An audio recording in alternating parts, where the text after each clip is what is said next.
Nou ja, hartlik goeienaand almal wat ingeskakel is. Bekruip so koue vir ons, so ons het maar ons baadjies uitgehaal. En vanaand is ons by die tweede laaste deel van Nehemia. So dit is voorware hoogtepunt, Nehemia 12, en voor ons gaan begin, kom ons sluit die oë. Vader Jahwe, baie dankie vir u kosbare woord. In tye soos hierdie, wanneer daar in ons siele so 'n behoefte is om u te ken, en net by u te skuil. Dankie dat ons u goedertierenheid kan leer ken, want alles wat die manne van ouds gedoen het, is u genade, is u werk in hulle lewe. Dankie dat dit vir ons 'n bemoediging kan wees, tot lering kan wees, 'n vermaaning kan wees. Dankie Vader Jahwe, dat u ook deur u woord en die Gees met u gemeente vandag spesiaal en spesifiek werk. En dit is ons gebed vanaand, dat ons sal hoor wat die Gees aan die gemeente sê, tot u verheerliking in Yeshua. Amen.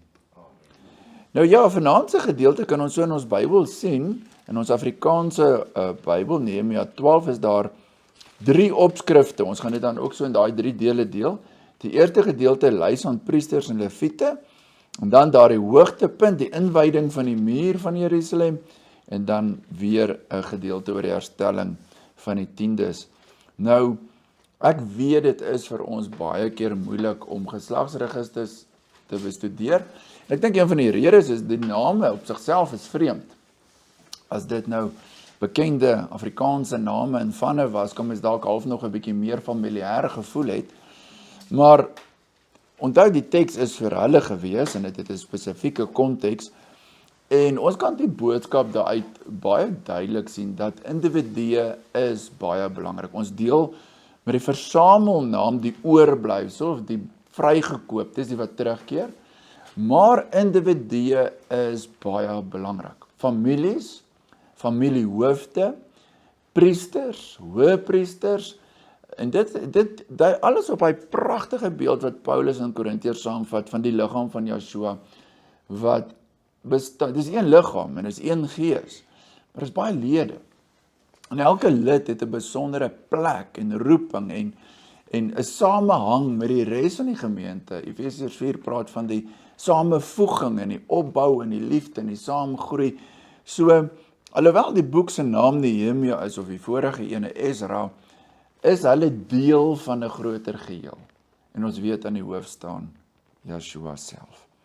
So as ons dit nou moet indeel, vers 1 lees ons, dit is die priesters en leviete wat saam met Zerubabel, die seun van Sealtiel en Jesua opgetrek het. So, waar begin hierdie lys nou? Vir die eerste 7 verse is dit die priesters en vers 8 is die leviete. En wat is die tyd? Wel, hy gaan aan terug daar by Esra se geslagsregister. Hy praat eers van die tyd toe hulle uit Babylonië uit weggetrek het. En dan gee hy weer daar 'n lys. En wat belangrik is hier word baie keer die familiename gebruik. Familiename, dit is vir latere geslagte, soos toe hulle die verbond gesluit het in Nehemia 10, gebruik baie mense nie hulle eie naam nie, maar hulle familie se naam, hulle stamnaam. So, en dan is dit nou die name, wat baie belangrik is. Vers 8 en vers 9 is 'n uitbreiding op die leviete. As julle vinnig vir interessantheid net Esra 2 vers 40 wil lees, net vir so 'n klein bietjie kontinuïteit tussen die 2 boeke. Ons het mos in die begin gesê, eintlik was dit 1 boek. Esra 2 vers 40, onthou julle Esra 2, daai eerste keer wat ons daai lang geslagsregister gedoen het. So baie keer in die Bybelstudies verwys ons terug na Esra se geslagsregister. Esra 2 vers 40, die leviete, die kinders van Jesua en Kadmiel van die kinders van Hodavia, 74, dis al wat daar is. So daai is 'n kort, amper wil mens sê net 'n vinnige noem, van die wat saam met Esra, wat saam met Zerubabel teruggetrek het, nee, daai. Nou vergelyk dit nou met Nehemia 12 vers 8. En die leviete was Jesua, Binui, Kadmiel, Serepia, Juda, Matanja, wat met sy broers die leiding by die kore gehad het. Sien hulle is 'n bietjie meer uitgebreide lys. Daar's 'n bietjie meer name. Nou later sal hy nog meer op dit uitbrei. Dan vers 10 en vers 11 is 'n interessante deel. Dit is spesifiek hoëpriesters se name. Nou die hoëpriesters is daai gedeelte nadat hulle teruggekeer het. Jesua was mos die een vir Josua. Dan is daar nou 'n paar wat nou gevolg het tot en met Nehemia se tyd. Nee, dis amper 'n eeu. Nou hier gee hy nou hulle name. En Jesua was die vader van Jojakim, en Jojakim was die vader van Eljasib, en Eljasib die vader van Jojada, en Jojada die vader van Jonathan, en Jonathan die vader van Jadua. Nou, as ek nou vir julle vra in daai hoëpriesterlys, watter ene staan nou eintlik uit? Dan is dit nou Eljasib, en hoekom Eljasib? Maar ek is seker julle gaan nie kan onthou hoekom ek wil Eljasib sê nie. Want in Nehemia se tyd was Eljasib die hoëpriester. Onthou julle Nehemia 3 vers 1, kyk gou vinnig.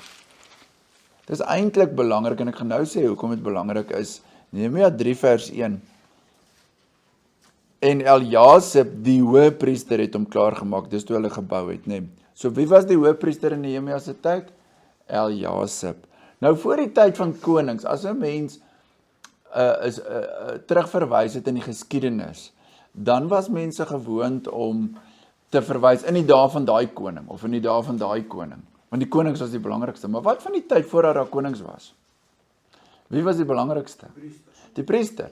So tyd en eras was aangedui deur die hoëpriester. Byvoorbeeld in Numeri 35, as jy iemand per ongeluk doodgeslaan het en jy moes in 'n vrystaat gaan bly het.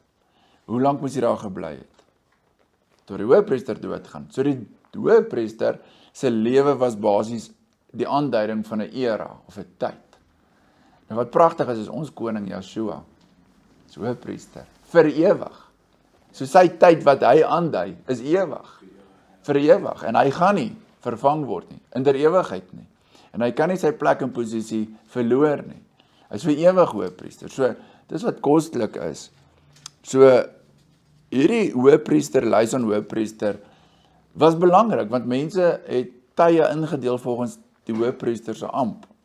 En daarom ook hierdie noukeurige lyste in Nehemia vir tydsaanduiding. Nou, net vir interessantheid, ek het nou net gesê Eljasib vers 10 is die hoëpriester in Nehemia se tyd, maar wie was sy pa? Jojakim, nee. Nou, vanaf vers 12 lees mens nou weer van die priesterfamiliehoofde, en in die dae van Jojakim was die priesterlike familiehoofde. Met ander woorde, ekskuus, dis nou baie detail, maar in die eerste gedeelte, vers 1 tot 7, was die priesters en die familiehoofde van die wat saam met Babel teruggekeer het. Daai eerste klomp. Hierdie is die tweede generasie of derde generasie. So is baie kontinu, en ek sê dit om eintlik uit te wys dat hierdie geslagsregisters is baie noukeurig. Dis baie logies, dis baie sistematies.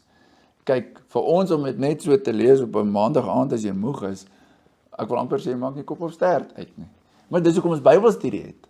Om net so, as jy dit die eerste keer hoor in jou lewe, en dalk die laaste keer is dit ook goed, maar neem net kennis. 'n Bybelstudie is ook 'n offer, is 'n lofdiens om vir Vader sê, u woord is wonderlik.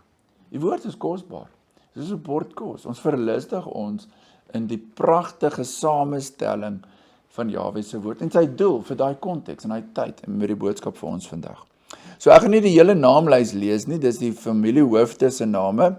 Daar staan spesifiek in vers 12 die priesterlike familiehoofde. Nou, dis baie belangrik want die baie van die name, meer as 2/3, is dan die name wat in die verbondsluiting, onthou hulle Nehemia 10 gebruik is. Ons het dit daar ook gesê.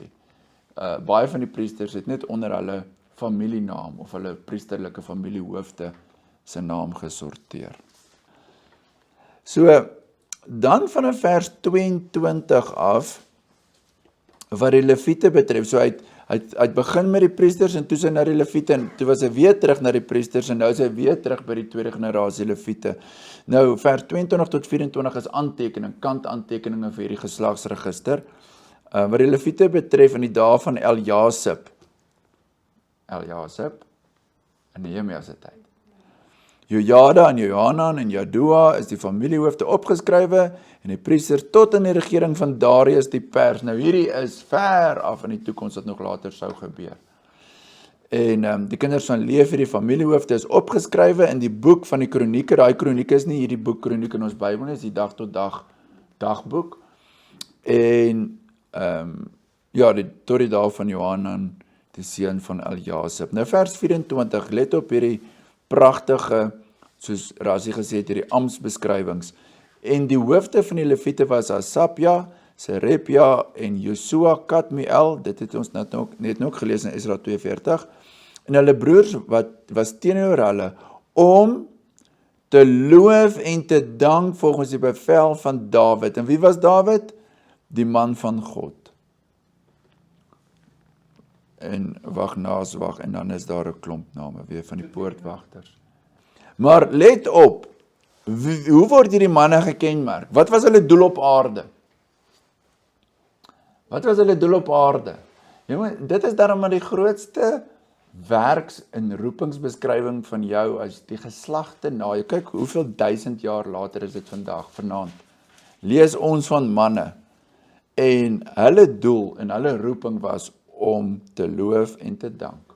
Volgens Dawid. As daar nou iets is. Kyk, kinders onthou altyd Dawid vir sy oorwinning oor Goliat. En dit is pragtig, is 'n heenwysing na Joshua.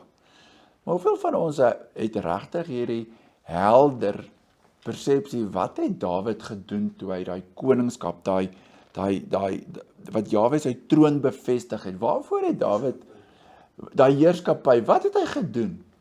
Hy het sangers, hy het aanstellings, en ons praat nie van 2 mense wat hy nou en dan gehuur het nie, ons praat van permanente poste, sangers, ons praat van 200 kore van 250, en dan praat ons nog meer trompette en nog instrumente.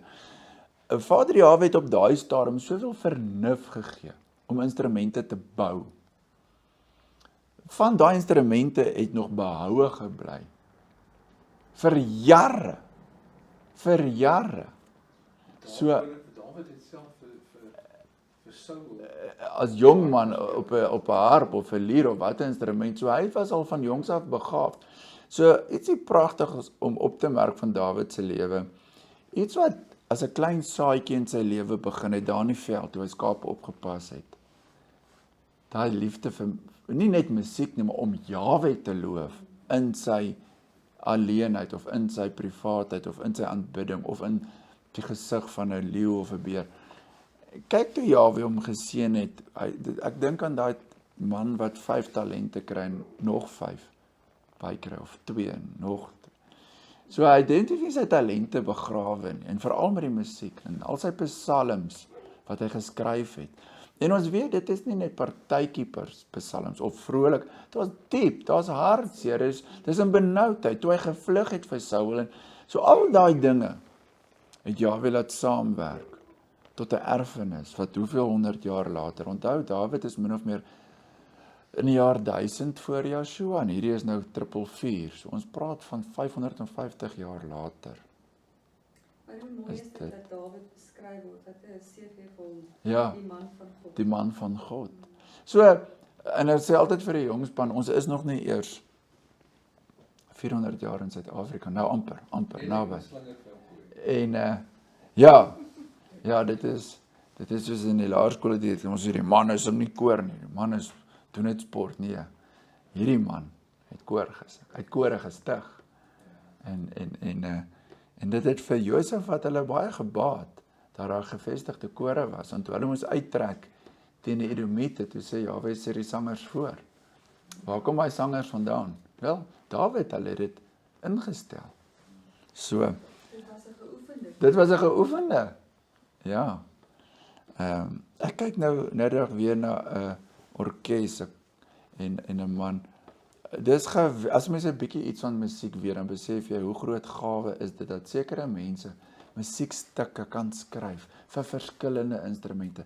Dan mense wat inkom kan leer hoe om dit te speel en dan saam te speel sonder laat dit goed klink, laat dit soos die skrif sê in 1 Kronieke besield Nou, hoekom werk ons op? Want ons is op pad na die inwyding van die muur van Jerusalem. Dit is waarheen ons op pad is met die hoofstuk. So, ek gaan so 'n bietjie aangaan na die tweede deel toe en ons gaan na die inwyding van die muur kyk. Nou, daar is 'n Psalm 48, Jahwe is groot waar sien ons top, nee, ons sing dit.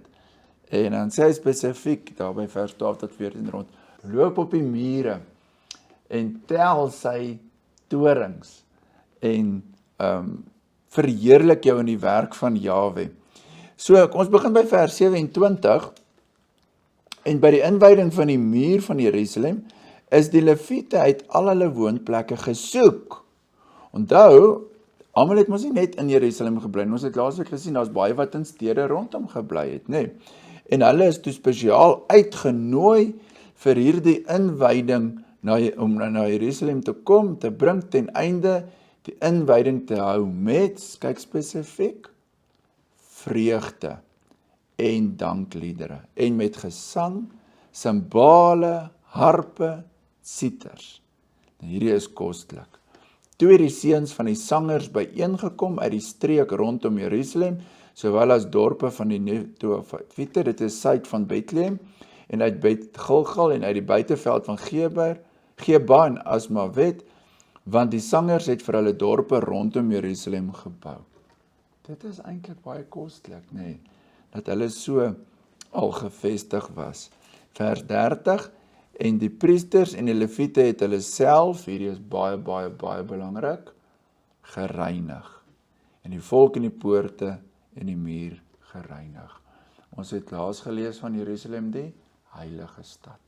So in Jahwe se woord, veral in die wet, is daar twee dele altyd, alles wat onrein is, moet eers gereinig word.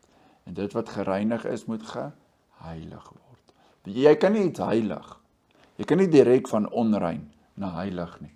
Onrein moet eers gereinig en dan, dit wat rein is, kan afgesonder word om geheilig te wees. Dit is 'n baie belangrike proses. As dit Vader se wil is en ons eendag 'n Bybelstudie het oor Deuteronomium, dan kan ons dit baie duidelik uitwys en sien. So, ons sien hierdie komponente van gereinig en dan is daar hierdie dankbaarheid en hierdie musiek wat gaan saamkom. Nou is hier 'n baie interessante logistiese beeld, as mens jou verbeelding kan gebruik en in jou geestesoog kyk. Hier gaan nou twee kore, vers 31, en die woordjie ek, wie is daai ek? Nehemia. Dis die eerste keer van hoofstuk 7 vers 5 wat ons weer lees, dat die boek in die eerste persoon geskryf was. Dit was tussen Nehemia 7 en hier, was dit in die derde persoon, iemand anders, Esra of iemand anders het geskryf. Maar hier tel Nehemia weer die persoonlike ervaring op, die persoonlike belewing wat hy gehad het. Hy was eerstehands op daai muur. Nou, kom ons lees net, en ek het die owerstes van Juda, dis die vorste, bo op die muur laat klim, en 2 groot kore opgestel. En die optogte, een na regs bo op die muur, na die aspoort toe, ons gaan nou van hom lees, en vers 38, en die tweede koor het in die teenoorgestelde rigting getrek. So, bo op die muur van die geskiedskrywers, argeoloog, praat van 'n breë muur, 9 voet, 3 meter muur.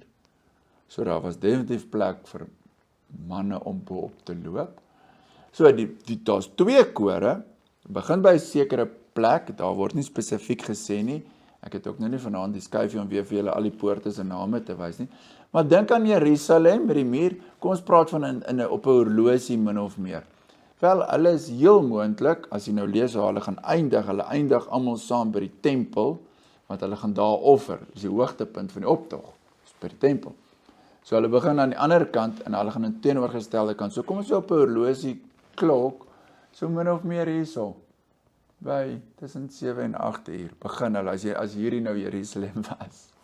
Die tempel sit mos noordbo, so hulle sit so, en dan die eerste klomp, loop regs in 'n antikloks gewys, eers suid onder Aspoort toe, en die ander klomp loop bo om noordom, of kloksgewys om. So kom ons kyk. Nou as mens hierdie beskrywings gaan tabuleer, dan is daar soveel simmetrie. Albei het leiers, albei trompetblasers. Die een het instrumente, die ander het 'n koor. Altoe Esra's by die een, Nehemia's by die ander een. En so het hy simmetrie. So, ons vat die eerste ene vers 31 tot 37. Nou wat baie belangrik is, as jy 'n potloodjie het ietsie verlore gegaan in ons Afrikaanse vertalings. Die woord koor. Hy kom 3 keer daarvoor. Hy kom in vers 31 voor, in vers 38 die tweede koor, en dan gaan hy weer in vers 40 kom die twee kore. Nou die Hebreëse woord vir koor wat daar staan is todot, en dit is in Engels Thanksgiving choir. Dis 'n dankbaarheidskoor. Dis 'n dankbaarheidskoor. Todot is 'n absolute danklied. So dit is nie twee gedagtes, hoekom is hierdie kore daar? 'n danklied, dankbaarheidskoor. So net so tussen ons hier in Pretoria as ons die nuwe saaltjie inwyl, is dit 'n dankdiens. Dis 'n dankdiens. Dis wat hier, want jy kyk terug na Jahwe se werk en jy sê dankie Jahwe. En dit was Psalm 48 se doel gewees om, ek gaan nie wees so maklik om terug te kyk na Jahwe se werk en dankie te sê vir, nou hoeveel het hierdie mense om voor dankie te sê? Nou, ons het begin met ons Bybelstudie by Esra 1, waar Kore sê julle kan huis toe gaan. 539. Ons trek nou amper 100 jaar later, 444. Wat het in daai 100 jaar gebeur? Van die eerste klomp wat daar gekom het, en alles was stikkend, en al die volharding en bekering, en volharding en bekering, dan is dit gestop, en dan is dit weer by mekaar kom, en dan is dit interne, hier kan hulle, dis hoe ek sê, vanaand is eintlik die klimaks, na al die werk voltooi is, en die ampte herstel is, en so, nou is daar 'n dankdiens, wat hierdie stad omring. So mooi omhulsel, is 'n pragtige aangeleentheid. Ek dink daar is baie mense daaronder gestaan, en aanskouers en toeskouers, want hulle loop op die mure. Miskien moet ons net vinnig Psalm 48 lees, want hierdie opdrag om so te loop, en Jahwe en die torings te tel, en hierdie is nie 'n hoogmoedige, hulle van Nebukadneser, hy het maar so op sy paleis en goed geloop, en dan sê, dit was my hand, wat al hierdie goed gebou het. Dis nou presies die teenoorgestelde. Want Nebukadneser is 'n beeld van die Satan, en Satan se koninkryk. So, Psalm 48 is hierdie mooi beeld van Jahwe se kinders, wat Jahwe se werke, hulle verlustig. Vanaf vers 1, 'n lied, 'n psalm van die kinders van Korag. Jahwe is groot en baie lofwaardig in die stad van ons God, sy heilige berg. Skoon deur sy verhewendheid, die vreugde van die hele aarde is die berg Sion aan die noorde kant, die stad van die groot koning. God het hom in sy paleise bekend gemaak as 'n rotsvesting. En dan vanaf vers 12, laat die berg Sion bly wees, laat die dogters van Juda juig oor die oordele.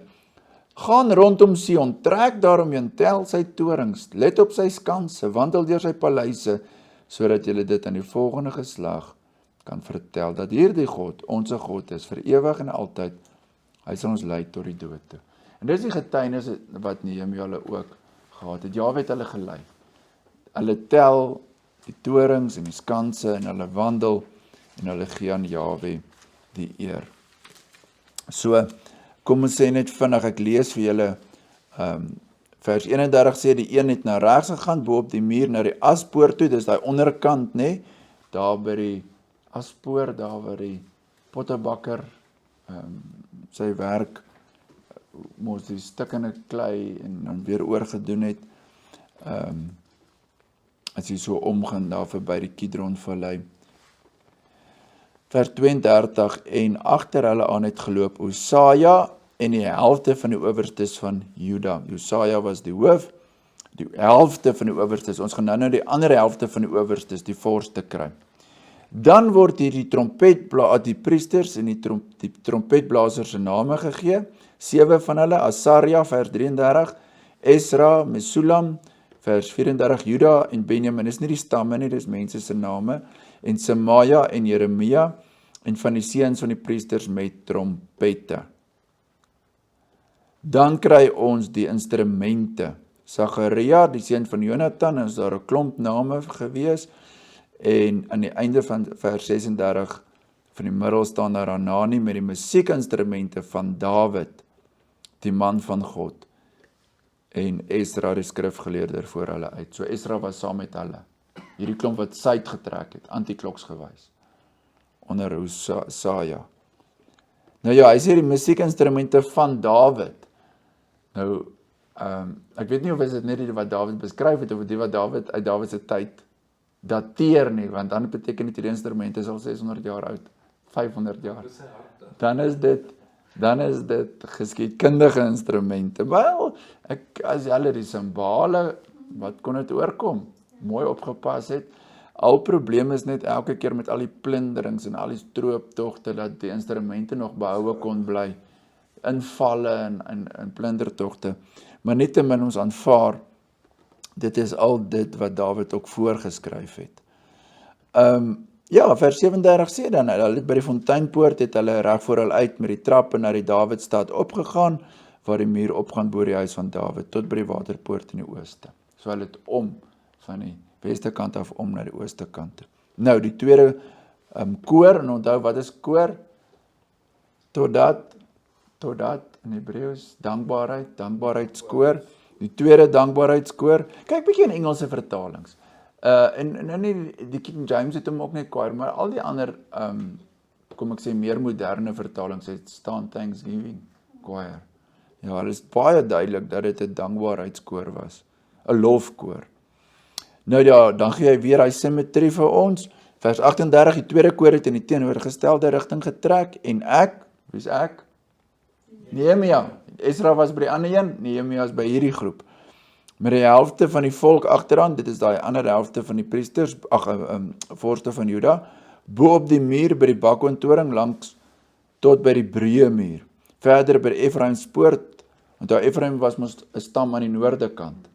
So hulle is nou in 'n noordelike rigting.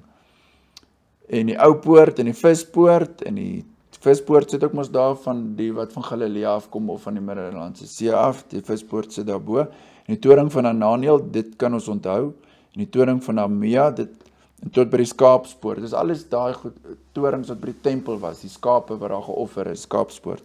En hulle bly staan by die gevangenispoort. En nou, die sameloop, vers 40.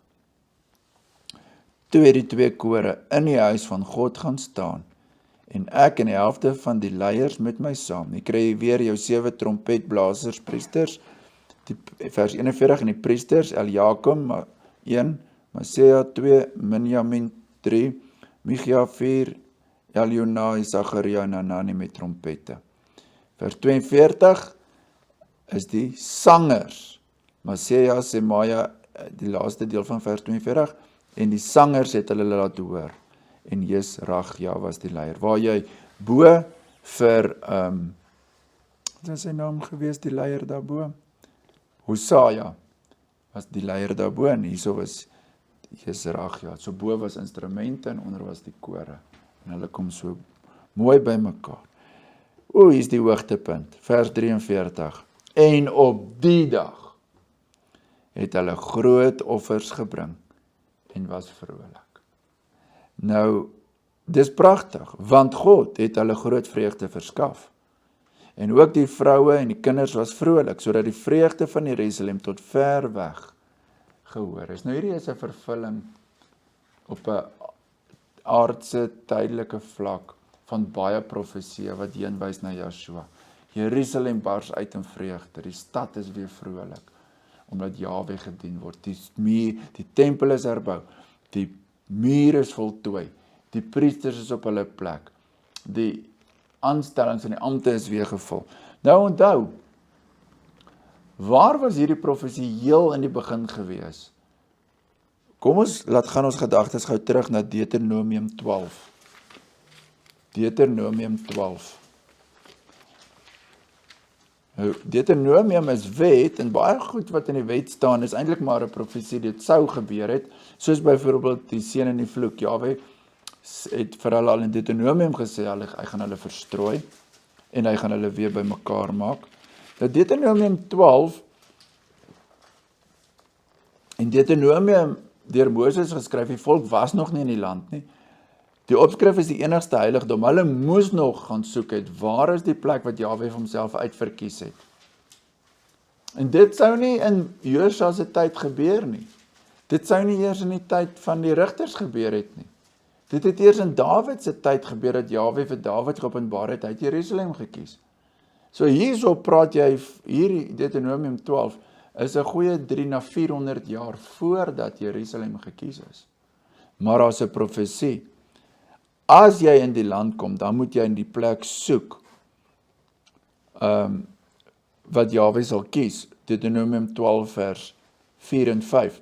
So mag julle nie doen met Jahwe julle God nie, maar die plek wat Jahwe julle God uit al julle stamme sal uitkies, om sy naam daar te vestig, om daar te woon. En ons weet nou, dis Jerusalem. Moet julle opsoek en daarheen moet jy kom. Vers 7. Daar moet julle voor die aangesig van Jahwe julle God eet en vrolik wees. Vers 12.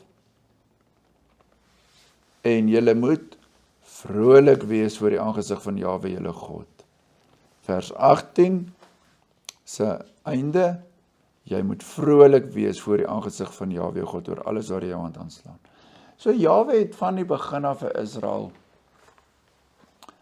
nie net gesê wees vrolik as iets abstraks nie, maar deur Jahwe se werk, omdat hulle verlos het uit Egipte, uit die harde slawerny waar hulle jammerklagte was, is daar 'n lied van verlossing. Daar moet 'n opgewektheid wees oor ons verbondsgod, die God van Abraham, Isak en Jakob in ons midde. Mens sien dit in Psalm 40. Ek het Jahwe lank verwag. Hy het hom na my toe neergebuig. Hy het my voete op 'n rots gestel. Ons sing dit. Jahwe is my herder, die tweede deel. Baie diep haal hom uit. Maar dan sê in Psalm 40, hy het 'n nuwe lied in my mond geplaas. En baie sal dit sien en Jahwe vrees. So hierdie is die klimaks en die kardinale deel van Jahwe se werk. Hoe reageer ons op Jahwe se werke? Hoe reageer ons op Jahwe se voltooide werk? Blydskap, dankbaarheidskore. So wat sê Joshua in die vloekhout? Dit is volbring. So hoe reageer die gemeente op daardie volmaakte, voltooide werk van Joshua? 'n loflied. Kom ons lees gou Openbaring.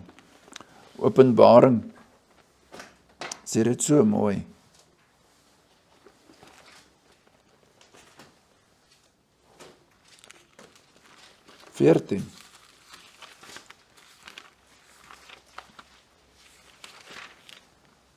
Die lam het sy vrygekooptes op die berg Sion.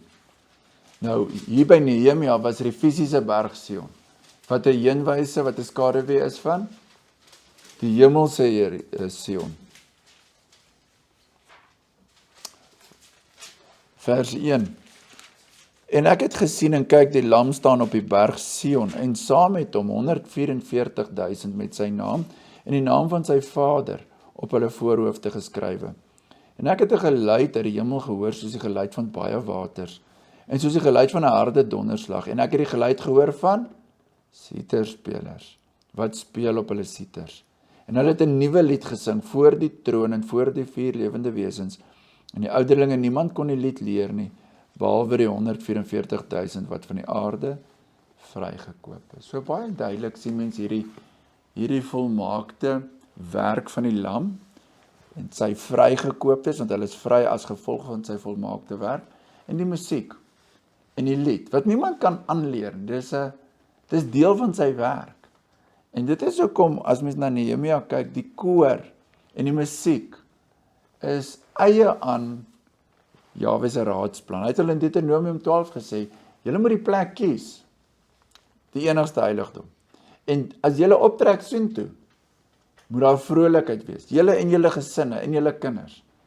So Nehemia 12 wat ons vanaand hanteer, is hierdie vervulling, na die ballingskap, na al die hartseer, na al die afbrand, na al die tug, kom ons by 'n plek en 'n punt, waar die tempel weer staan, die muur voltooi is, en die volk loof en prys Jahwe met groot offers. Nou, ons weet in die Nuwe Testament, ons bring nie offers van met diere nie, maar die vrug van die lippe wat sy naam bely. Romeine 12, jou hele lewe, jou liggaam, jou hele hart is 'n offer aan Jahwe.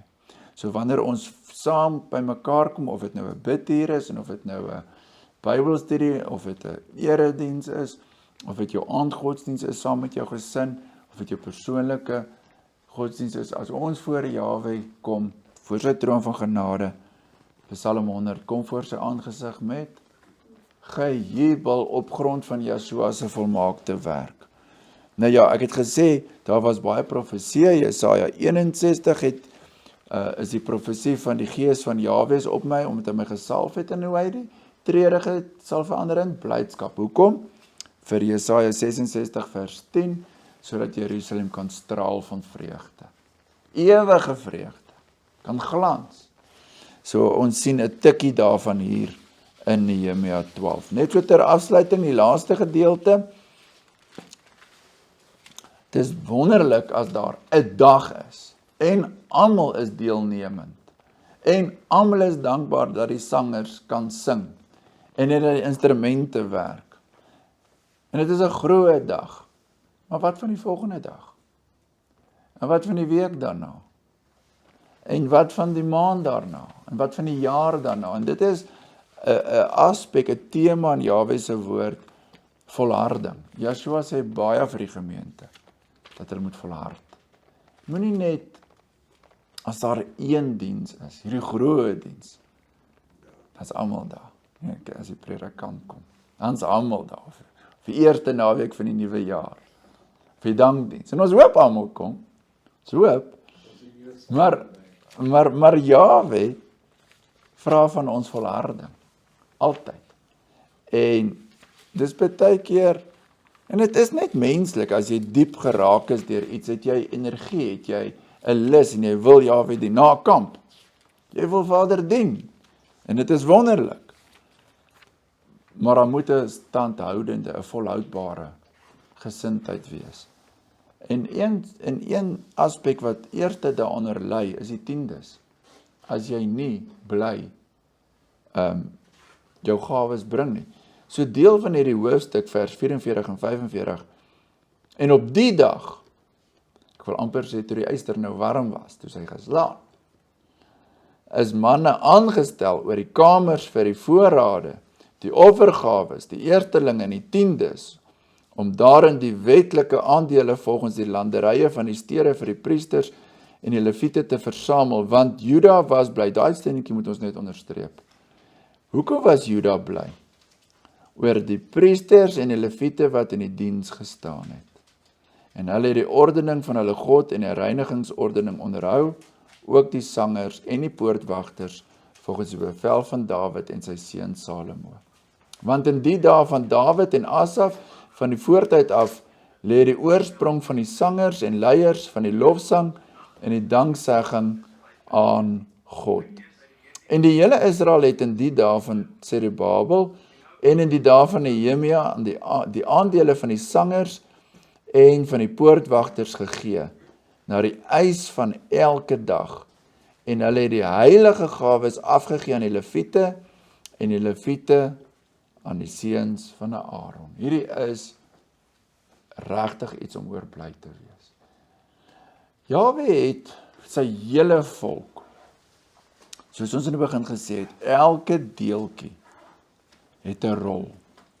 Of jy daai boer is wat goed boer en jou tiende bring, laat jou tiende die voorraadkamers kan vul by die tempel, dat die leviet of die een wat moet sing daaruit kan leef, sodat daar by die diens die sangers is, of 'n nuwe instrument, of herstelwerk aan die dak, of die muur, of wat ook al, of die poort se grendel 'n nuwe skenier moet kry, Wat ook al, almal het 'n rol te speel. Maar kyk die gesindheid. Juda was bly, want die vrug van hulle lewe, die roeping, hoekom hulle besigheidsmanne is of boere of iets, kom tot op 'n punt waar die klimaks is die tempel en die tempeldiens en die getrouheid om Jahwe die God van Israel te loof. Onthou wat het ons in Deuteronomium 12 gelees? Hoekom moet hulle vrolik wees? Oor Jahwe se gawes aan hulle, oor die beloofde land. Eerstens was hulle slawe in Egipte. Onthou hulle 2 Bybelstudies terug toe ons gesê het, jy moet as jy 'n gawe bring voor die priester staan en sê, ek verklaar, my vader was 'n Arameer, 'n swerwer. Ons het niks gehad nie. Ons was gevangenes in Egipte. So jou hele lewe kry hierdie sin wanneer jy voor Jahwe staan en sê, dis hoekom ek op aarde is, om Jahwe te loof en te prys. En is 'n pragtige geheel, hierdie fisiese stad, hierdie fisiese muur, hierdie kore, hierdie pragtige samekoms van al die, hy haal die bron uit, want in die dae van Dawid en Asa van die voortyd af, lê die oorsprong van die sangers. Van wie was Dawid 'n beeld? Van Yeshua. As ons nou na ons gemeente kyk, lofsang, aanbidding. In wie lê die oorsprong? Vanaf die dae van Yeshua wat opgestaan het uit die dood. Lê die oorsprong van ons lof en dankgebede. Want dis waar ons die wedergeboorte, die nuwe lewe ontvang. En soos wat hierdie manne kon sê, van die dae van Dawid, van Asa, van Salomo, hierdie konings, hierdie unieke konings wat Jahwe geseën het, om Jerusalem op te bou, en al sy insettinge verordeninge daar te vestig, die sangers, die poortwagters, die heilige gawes, die leviete, al hierdie dinge.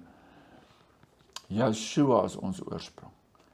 Hy het die Efesiërs sê so mooi, hy het gegee herders, leraars, apostels, om die heiliges toe te rus, en hy is die hoof van die liggaam, en hy het die Heilige Gees gegee, om die gemeente te voed en te koester. So ons hele aanbidding, kan ons terugvoer na Yeshua die oorsprong.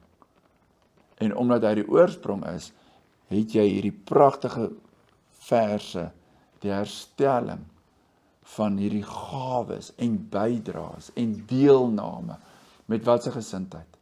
Hulle was bly. Hulle was bly. Paulus sê so mooi in Korintiërs, Jahwe het die blymoedige gewer lief. Dit gaan absoluut oor die blydskap. As jy met 'n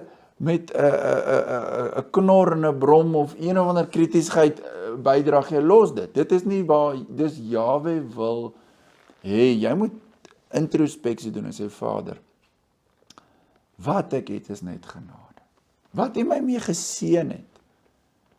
Wat my gawes, my gesin, my tyd, my geld, my alles, my ervaring, my diensbaarheid, is alles Uwe.